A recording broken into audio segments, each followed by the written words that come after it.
मैं doctor Mansi, consultant nephrologist agency hospital Kanpur से। और आज हम बात करेंगे किडनी के मरीजों में आहार के बारे में।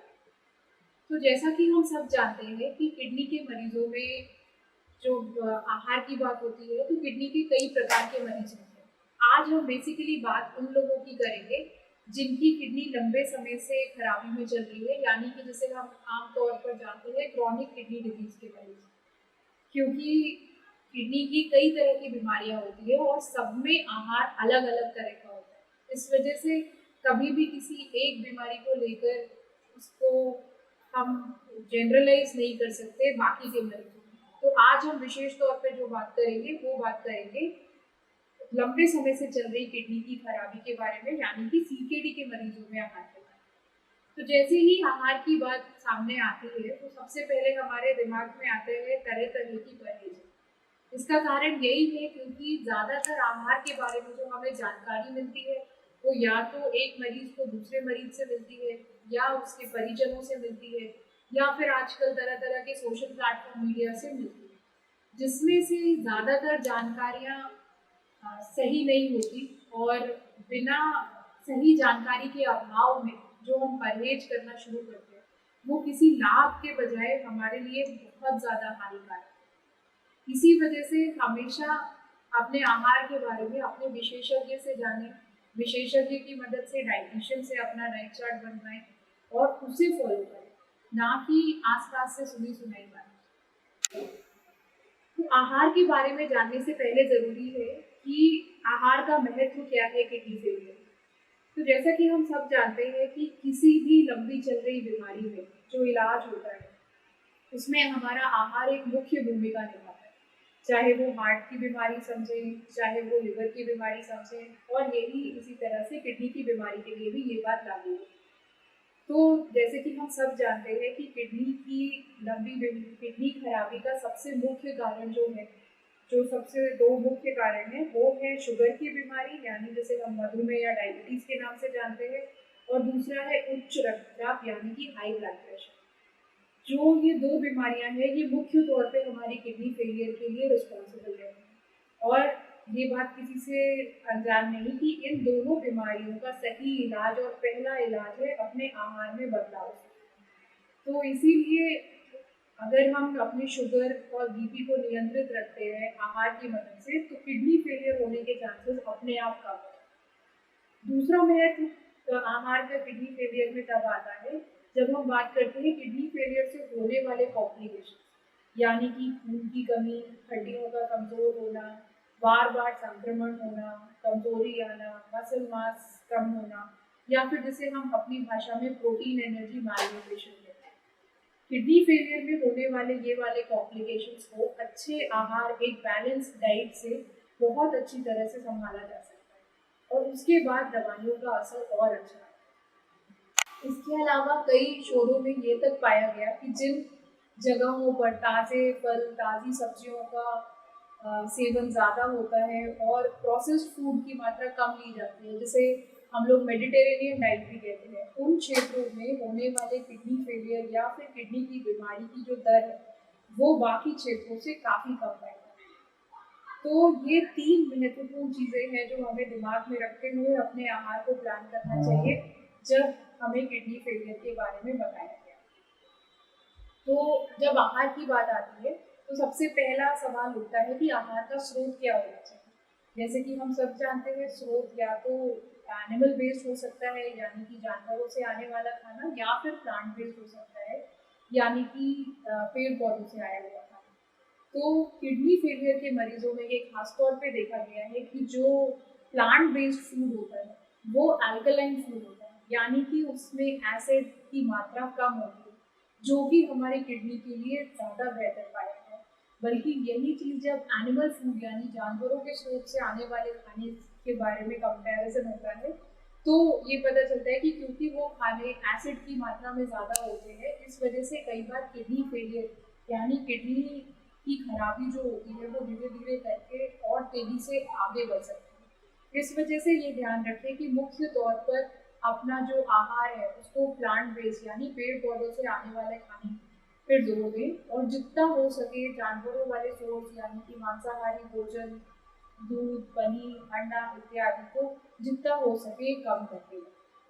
तो जब आहार की बात आती है तो हम आहार को कुछ हिस्सों में डिवाइड करते हैं, जिसमें सबसे पहला होता है कार्बोहाइड्रेट। तो हम आहार के बारे में कार्बोहाइड्रेट, फैट, प्रोटीन और कुछ मिनरल और माइक्रोन्यूट्रिएंट्स के बारे में बात करेंगे। सबसे पहले जब बात कार्बोहाइड्रेट की आती है, यानी कि भोजन का वह हिस्सा जहाँ से मैक्सिमम एनर्जी मिलती है, तो इसका मात्रा जो होती है वो डिसाइड होती है कि आप किस लेवल की एक्टिविटी करते हैं और आपका बॉडी वेट कितना है। ये दोनों चीज़ें देखते हुए आपके डॉक्टर आपको एडवाइस करते हैं कि आपको कितनी मात्रा में कार्बोहाइड्रेट लेना है। किडनी के मरीजों में साफ तौर पे बस इतना ध्यान रखना होता है, क्योंकि हम प्रोटीन की मात्रा को कम लेने के लिए बोलते हैं, इस वजह से आपको अपने आहार में कार्बोहाइड्रेट की मात्रा बढ़ानी रहेगी। दूसरे नंबर पे जब हम प्रोटीन की बात करते हैं, तो इसमें मुख्य चीज़ ये होती है कि आम तौर पे आम आदमी के कंपैरिजन में जिस आदमी की किडनी में कमजोरी है या फिर किडनी फेलियर है, उसे प्रोटीन की मात्रा कम लेनी है।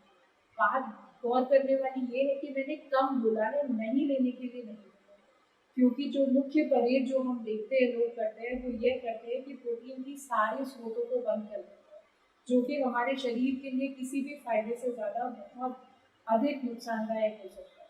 तो कम करने का मतलब अगर हम आपको एग्जैक्ट बताएं, तो एक आम नॉर्मल आदमी अपनी बॉडी वेट के बराबर ग्राम्स में प्रोटीन लेता है। एग्जाम्पल के तौर पे अगर कोई 60 किलो का इंसान है तो वो 60 ग्राम प्रोटीन उसको लेना चाहिए। पर यही अगर कोई किडनी की खराबी मरीज है तो उसको वो मात्रा कम करके अपने बॉडी वेट का लगभग आधा, यानी कि अगर कोई 60 किलो का है तो उसको 0.5 ग्राम पर किलोग्राम बॉडी वेट के हिसाब से प्रोटीन लेना है। और जैसा कि मैंने पहले कहा, ये प्रोटीन प्लांट बेस्ड हो तो वो ज़्यादा बेहतर है, और एनिमल बेस्ड जितना कम हो उतना अच्छा। कार्बोहाइड्रेट और फैट के बाद, कार्बोहाइड्रेट और प्रोटीन के बाद बात आती है कि फैट्स कितना लेना चाहिए। तो जैसे कि मैंने बताया, जो मुख्य पार्ट्स है फूड के, उसमें से ऑलरेडी किडनी के मरीज प्रोटीन की मात्रा कम ले रहे हैं, तो टोटल एनर्जी को बराबर मेंटेन करने के लिए उन्हें कार्बोहाइड्रेट और फैट की मात्रा कई बार ज़्यादा लेनी पड़ती है, जिसके लिए हमें ये पता होना चाहिए कि फैट के अच्छे सोर्सेस क्या है और कौन सा फैट हमारी बॉडी के लिए अच्छा है। तो इसमें भी वही बात लागू होती है कि जो फैट है वो प्लांट बेस्ड होना चाहिए, एनिमल बेस्ड है। इसीलिए हमें जो प्लांट बेस्ड ऑयल्स होते हैं, जैसे कि अलसी का तेल, ऑलिव ऑयल, सरसों का तेल, इनकी मात्रा को ज़्यादा इस्तेमाल करना है, ना कि एनिमल बेस्ड यानी कि घी बेस्ड टाइप को लेते हैं। तो इस वजह से हमें अच्छा फैट लेना है, जिसको हम लोग अपनी भाषा में पॉली अनसैचुरेटेड फैटी एसिड कहते हैं, यानी कि ऐसे फैट्स जिसमें ओमेगा 3 फैटी एसिड्स की मात्रा ज़्यादा हो।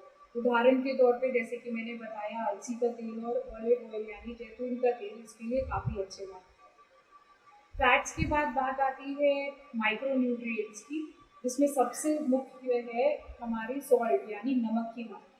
तो किसी भी तरह का किडनी का मरीज या ब्लड प्रेशर, उच्च रक्तचाप के मरीज को पहला परहेज जो बताया जाता है वो यही बताया जाता है कि आपको नमक की मात्रा कम लेनी है। पर कई बार जानकारी वहीं पर जाके रुक जाती है, जिससे मरीज को ये नहीं पता चल पाता कि कम करना है तो कैसे करना है और कितना करना है। तो जब भी आपको बताया जाए तो उसका जो एग्जैक्ट वैल्यू है वो होता है 4 ग्राम प्रति दिन से कम।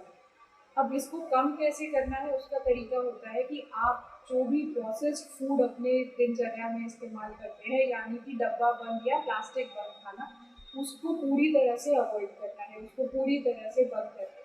क्योंकि जो भी प्रोसेस्ड फूड जो हमें मार्केट से प्लास्टिक में पैक या फिर बंद टीन के डब्बे में पैक मिलता है, उसमें नमक की मात्रा, भले ही वो टेस्ट में मीठा हो, वो नमक की मात्रा बहुत ज़्यादा हो, उसकी वजह से हम उसका सेवन नहीं कर सकते। इसके बाद जो दूसरी चीज़ करनी है वो आती है अचार और पापड़ का सेवन, क्योंकि इसमें भी हम प्रिजर्वेटिव के तौर पे नमक का इस्तेमाल करते हैं। इसके बाद जो तीसरा स्टेप होता है वो होता है कि आप अपने घर के कंपैरिजन में नॉर्मल नमक जो इस्तेमाल होता है उसको कम इस्तेमाल कर लें। इसके अलावा जो होता है वो हमसे ज़्यादातर लोग पूछते हैं किस तरह का नमक लेना है। तो किडनी के मरीज़ में ख़ास तौर पर ये ध्यान रखना है कि हमें नॉर्मल जो नमक इस्तेमाल करते हैं, उसी का सेवन करना है। किसी प्रकार का जो दूसरा सॉल्ट्स अवेलेबल है मार्केट में, जैसे कई बार लो सोडियम सॉल्ट्स अवेलेबल होते हैं और कई तरह के सॉल्ट अवेलेबल होते हैं, उनमें प्रॉब्लम ये है कि उसमें पोटेशियम यानी कि एक दूसरा पदार्थ होता है, वो बहुत ज़्यादा होता है। तो ऐसे नमक का सेवन बिल्कुल नहीं करना है जिसमें पोटेशियम की मात्रा ज़्यादा हो। ये बात किडनी के मरीजों को ध्यान रखनी है। इसीलिए सुरक्षित रहने के लिए बस इतना ध्यान रखना है, जो नॉर्मल नमक आपके घर में इस्तेमाल होता है आयोडाइज, उसी का सेवन करें और उसका सेवन जो है वो कम मात्रा में करें। तो नमक के बाद जैसे कि मैंने दूसरे पदार्थ का नाम लिया पोटेशियम। तो पोटेशियम भी एक तरह का सॉल्ट होता है जो हमारे हर तरह के खाने में उपलब्ध होता है और जिसको हम लोग डेली तौर पे इसका सेवन करते हैं। किडनी के मरीजों में किडनी की स्टेज पर निर्भर करता है कि वो कितना पोटेशियम ले सकते हैं और कितना नहीं। इसीलिए पोटेशियम का रेस्ट्रिक्शन आपके डॉक्टर से पूछ के, अपने विशेषज्ञ से पूछ के निर्धारित करें। जैसे कि अगर हम बात करें कि किडनी फेलियर की अर्ली स्टेजेस में पोटेशियम का कुछ खास रेस्ट्रिक्शन नहीं रहता। पोटेशियम रिच फूड्स में अगर हम जाने तो हरी ताज़ी सब्जियां और खट्टे फल, फलों का रस, नारियल पानी, केला इत्यादि ये सब अच्छे सोर्स होते हैं पोटेशियम। तो इनका आपको परहेज करना है कि नहीं करना है, ये आपके किडनी की खराबी के स्टेज पर निर्भर करेगा और दूसरा निर्भर करेगा कि आपका ब्लड लेवल्स कितना है। इस वजह से खुद से परहेज शुरू करने से पहले ज़रूरी है कि आप अपने विशेषज्ञ से मिलकर इसके बारे में बात करें। यही जब किडनी की स्टेज आगे बढ़ना शुरू हो जाती है, हायर स्टेज ऑफ फेलियर में आप चले जाते हो, तो हाँ ज़रूर ये रहता है कि इन सारी चीज़ों का सेवन, इन सारी चीज़ों का परहेज बताया जाता है। तो बस इतना ही हमें पोटेशियम के बारे में बताना है।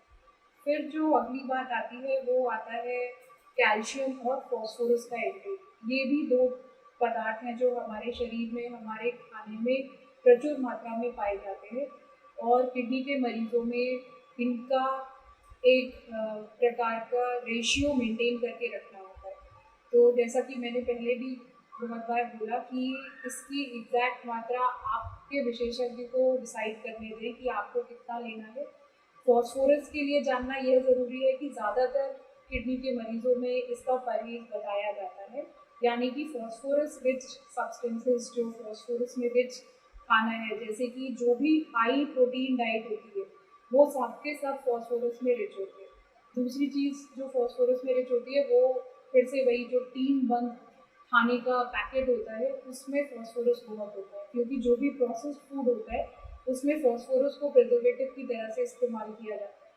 तो ये दोनों खानों पे हमें मुख्य ध्यान रखना होता है। अगर आपके विशेषज्ञ इस चीज़ की परहेज बताते हैं तो इन दोनों चीज़ों में सबसे पहले पैकेट बंद फूड की कटौती करनी होती है और उसके बाद जो हाई प्रोटीन डाइट्स होती है वो भी एनिमल बेस्ड यानी जानवरों से आने वाली ज़्यादा, और प्लांट बेस्ड यानी पेड़ पौधों से आने वाली डाइट में कम। तो अगर परहेज शुरू करें तो सबसे पहले टीन बंद खाना, पैकेट वाला खाना, उसके बाद जानवरों के सोर्स से आने वाला खाना और उसके बाद जाके परहेज करने की ज़रूरत होती है। तो हम प्लांट बेस्ड फूड को कम करने के लिए बताते हैं, नहीं तो प्लांट बेस्ड फूड वैसे ही चलता है। तो आखिर में बात करते हैं अपनी किडनी को स्वस्थ रखने के क्या क्या तरीके हैं। तो जैसे सबसे पहले जो सबसे महत्वपूर्ण है आहार, इसके बारे में हमने बात की। दूसरी महत्वपूर्ण बात रहती है कि जो हमारे रिस्क फैक्टर्स हैं, यानी कि डायबिटीज़, ब्लड प्रेशर, मोटापा और कोई पारिवारिक चल रही किडनी की बीमारी, इनको नियंत्रित रखा जाए। तीसरी सबसे ज़रूरी चीज़ है नियमित व्यायाम करना। जैसे हम बताते हैं कि 30 मिनट के लिए प्रतिदिन 5 हफ्ते में से 5 दिन आपको व्यायाम करना है, जो कि मॉडरेट इंटेंसिटी का हो, यानी कि इतना हो जिसमें आपको पसीना आए या फिर आपकी हेल्थ को देखते हुए वह मॉडरेट इंटेंसिटी का होना चाहिए। चौथी सबसे ज़रूरी चीज़ होती है कि अगर आपको पहले से किडनी में कोई दिक्कत मालूम है तो उसकी नियमित तौर पर जांच कराएं और नियमित तौर पर अपने विशेषज्ञ से मिलें, ताकि समय रहते ये बीमारी कंट्रोल या नियंत्रित करी जा सके और हाथ से बाहर जाने से पहले ही इसका इलाज संभव हो सके। पांचवी सबसे ज़रूरी बात ये है कि अपने विशेषज्ञ से मिलें अगर कोई भी किडनी संबंधित लक्षण आपको दिखते हैं, यानी कि जो कि है कहीं भी शरीर के किसी हिस्से में सूजन आना, कमजोरी लगना, थकान लगना अपने डेली काम करने में, या फिर